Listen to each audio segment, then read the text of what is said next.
Okay, I just made a video response to Amaryllis that I lost.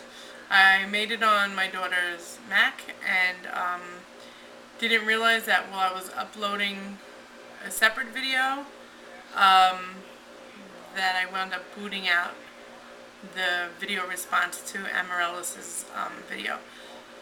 So I'm gonna do it over again. The most embarrassing thing that happened to me prior to weight loss surgery. I had a lot of experiences that were pretty bad. A couple that come to mind are, let's see, I was waiting for the bus one time, and this woman who, I want to say she was a little cuckoo for Cocoa Puffs, but she walked up to me and she swung and hit me and then ran. And even though she didn't outright say something because I was fat, it was obvious that she did it because I was fat, because she ran and obviously I couldn't run up to her and catch her and kick her ass. So, I've always maintained that it was because I was fat and I was standing there. Another time I got hit, I was in the city, in New York City, and I got hit in the back of the head with a bag of recycling cans. I was on the payphone and I got hit in the back of the head, randomly just banged in the back of the head and called a fat bitch. And that man ran. Well, no, actually he didn't run. He just continued on his way. I didn't even want to turn around right away because I didn't know what was going to happen next. But, yeah, he didn't run. And those were just a couple of experiences. I've always had experiences of being called names. I was called names since the beginning of time. Seriously, since the beginning of time. My nickname growing up, my brothers would call me Cowie. C-O-W-Y, I guess, Cowie. Or C-O-W-I-E, whatever.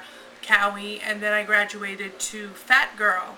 And Fat Girl remained my quote-unquote nickname in my adult years. I was at my brother's house one night for dinner, and we had plans to do something the next day, and a different brother of mine had come into the house and, wanted to make plans, and the first brother turns around and goes, well, I can't, I have to go with Fat Girl, so-and-so, blah, blah, blah.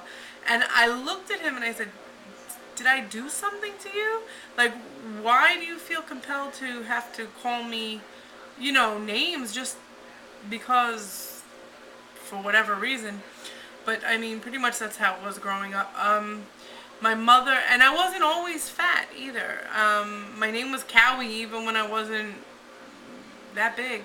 My mother told me that when I was born, this is a horrible thing to say, and I still really don't know why. I don't think she realized the harm in what she did by saying it, but what she had told me was when I was born, alright, she smoked. Back then everybody smoked. My mother smoked, my father smoked, my grandparents, everybody smoked. And she said that when I was born, and you could smoke in the hospital back then, and she said that when I was born, she looked at me. Now, mind you, I had an older brother, and then it was me. So I was her second child and her first daughter. And she said when she looked at me, I was so ugly that she blew smoke in my face and told me I better get used to it. Now, what is that? That's pretty shitty if you ask me. And I wouldn't have known it had she not told me, obviously. I've had a lot of crappy things happen. Things been said. I remember one time being at the dentist's office, and this little girl, she was maybe 3 or 4, she was deaf. She spoke to her mother in sign language, but at the same time she would make sounds of words or just sounds in general. And for the most part, I guess she never saw someone fat. And at that time, I want to say it was probably about 250 or 260. And so she was asking her mother, in sign language, along with, whatever signs go along with basically what she wanted to know. And it was quite obvious to me. She wanted to know, why was I so fat? And, the mother was embarrassed and apologized, and, however she replied to her, I don't really know. But, I mean, I told her it was fine. Children are curious, and I guess they have a skinny family. I don't know. But, that's something that stayed with me, and that was back from when I was about 16, 17 years old. And, I'm going to lead up to my biggest issue. But I also want to add that, I've had embarrassing situations even going for the surgery. I had embarrassing situations in the doctor's office, in the waiting room, in all kinds of places. But before that even, I would say, my social anxiety. I'm not diagnosed with social anxiety, but like a lot of people in our situation, I just happen to have it. Avoid situations at all costs. And when I tell you, when I finally lead up to, this is leading up to my most embarrassing moment. That I think really is what gave me social anxiety, undiagnosed, but nevertheless social anxiety. But what was I going to say? I don't want to forget one. I wouldn't go for haircuts anymore, because, you have to sit in the chair and they have to, like, pump the chair up, and I just didn't want the humiliation of them trying to pump it up, and, people looking at me all the time, because every time I did get my hair cut, there was always people looking, and you could see them in the mirror because you're looking at the mirror. So I just got to the point where I cut my own bangs and let my hair grow, and every so often I'd have my daughter trim the back. What other situations? Of course, the restaurants and the booths, and didn't do amusement parks at all. The few times that I did go to an amusement park, it was because I brought my daughter, and obviously I wouldn't go on the rides. I would just sit there and, bake in the sun. That was that. But then my issues with the doctor, I've had a lot of issues where I felt like, if I had a lot of money, I think I would make a practice that really catered to the morbidly obese, because, even doctors' offices, I mean, come on, people. The cars, the buses, the seats for the planes, everything is being made smaller and smaller so that they can get more people, more money, more bang for the buck. But at the same time, the American citizen, the American person, is becoming larger and larger. And even though we know that's a problem, that's a separate problem. The point is, don't you want to tailor to your market? Because I would think that you should. And there's a market out there that's crying to be catered to, just to avoid this kind of stuff, I went to the doctor. All the pre-op testing, I ran into obstacles with certain things. There was the cardiac clearance, that when they do the stress test, I was told, I think the stress test was 300 pounds or 300 and something, whatever it was, in order to have that test done. There was another test that the table could only accommodate up until maybe 300 pounds, and I had to call around, and then I found out that there was one place that could hold up to 700 pounds, and I thought that I would have to, make arrangements to go to a different testing site, whatever. And meanwhile, I didn't have to. It wound up that it was fine. And with the stress test, I didn't do the treadmill test anyway. I did the chemical stress test. So it didn't make a difference. And, but I mean, there were a lot of situations that I found myself in. And one situation that I'm going to show you since I'm standing here, is the gowns.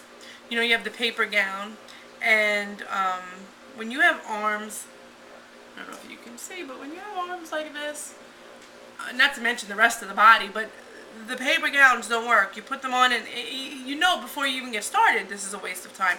And even the cloth gowns, if they give you the average person size gown, which is usually what places have, what are we doing here? I mean, really. So you find yourself in a situation that's embarrassing and, you know, ridiculous. And then the best is when they tell you, like, you know, put on the gown and blah, blah, whatever. I just like, yeah, okay. So what I did, and only because I came across this while I was going through some clothes, you know, cleaning out my drawers again, I'm going to show you. This, because I was wondering, what shirt is this? This was a t-shirt that now I used for my hair dye. I think it was a 4X. Just a plain old pocket t-shirt. I don't know if you can see it or not, but I hope you can. That I cut. I don't know how far you can see on this camera. I'm going to try to step back a little bit.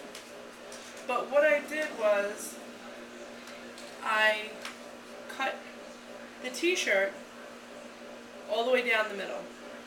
And I started bringing it with me so that when I'd have to put on a gown, I just ignored them and I put on my t-shirt. The hell do they care?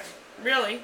And then, if I had to do whatever I had to do, I could just easily take it off. If it needed to be open in the back, same thing. Okay? And I suggest anybody else that has this problem do the same thing. Just take one of your big t-shirts, cut it straight down the middle, you're good to go. The hell with everybody. And now, like I said, I've used it for hair dye.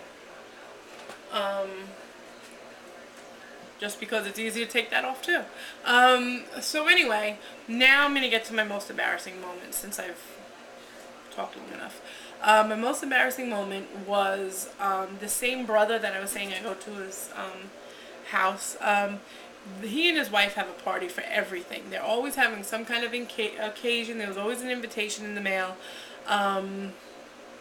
Always something going on. I mean, from births to christenings to high school graduations, college graduations, who got a job, who got married, you know, every kind of thing you can imagine. Which, I mean, some of those milestones, yeah, but I mean, who got a job, really? So anyway, this particular time, it was a party for my niece, who had just graduated nursing school. And, I hope I'm in this camera, who had just graduated nursing school, and they were having a party.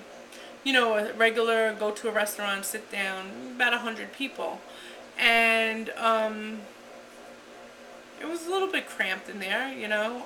But for the most part, everybody sat down, we're having dinner, jokes and laughs, and all of a sudden, next thing I know, I find myself on the floor. The chair broke. The kind of chair that it was an old fat, I want to say the chairs were old, but it was like the metal wrought iron, it wasn't wrought iron, metal, hollow, metal, went around like this with the vinyl on the back and the vinyl seat, and then the, you know, the legs like that. And, yeah, I guess it saw its better days, and once my ass got on it, it had enough. So the leg buckled, and I found myself on the floor. And then the worst thing about being on the floor, forget the fact that I'm around 100 people laughing and giggling and, you know, whatever. I can't get up, okay? I can't get up. Why can't I get up? Well, because I'm too goddamn fat. That's why. I couldn't just get up on my own. I needed to lean on a chair, you know, to have something to push up off of. So I literally had to crawl a couple of feet to another chair to brace myself to get up. And I was so humiliated and so mortified. And I had gotten a ride there, so I sat in the car for the rest of the party.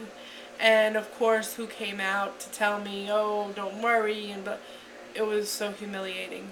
And the next day, my sister-in-law tries to tell me it happened to someone else also, you know, somebody on the other side of the family. I didn't believe it. I still don't believe it. Regardless whether that was true or not, I don't believe that it was. But either way, that was the most humiliating thing that ever happened to me. And I want to say that that's where the social anxiety really, really took root. And I haven't been to a party since. I avoid everything I possibly can. As horrible as it sounds, my older brother died last year and I didn't go to the funeral. I couldn't go to the funeral, the wake. I couldn't, because I couldn't imagine all these other people sitting there talking about. I mean, my whole family has weight issues, which is why it's ironic that I'm cowy or fat girl. But I personally couldn't put myself through the humiliation. My brother who died had to be in excess of 500 pounds, or at least up to about. We haven't seen him in a few years because he moved away and he was sick. And from what I understand, he was extremely obese when he died. He had to have a double casket and he had to have a double plot. And that basically sealed the deal. I was already looking to get gastric bypass anyway, had already looked into it, started making plans. But once that happened, and once I heard how humiliating it must, I mean, I would be humiliated from the grave. A double casket, a double plot. Not to mention the fact that I don't want people coming up looking at me just to talk about how fat I am. So this is how deep it's hit me. People say different things, or people throw a lot of words around and they don't realize, but yeah, that's the most embarrassing thing that's happened to me prior to weight loss surgery. Since weight loss surgery, nothing embarrassing has happened, but I still don't go anywhere. So that's it, Amaryllis. But I thank you for putting that video up, and if I can figure out how to attach this to your response, I will. Otherwise, I'll just post it as a separate response. Bye.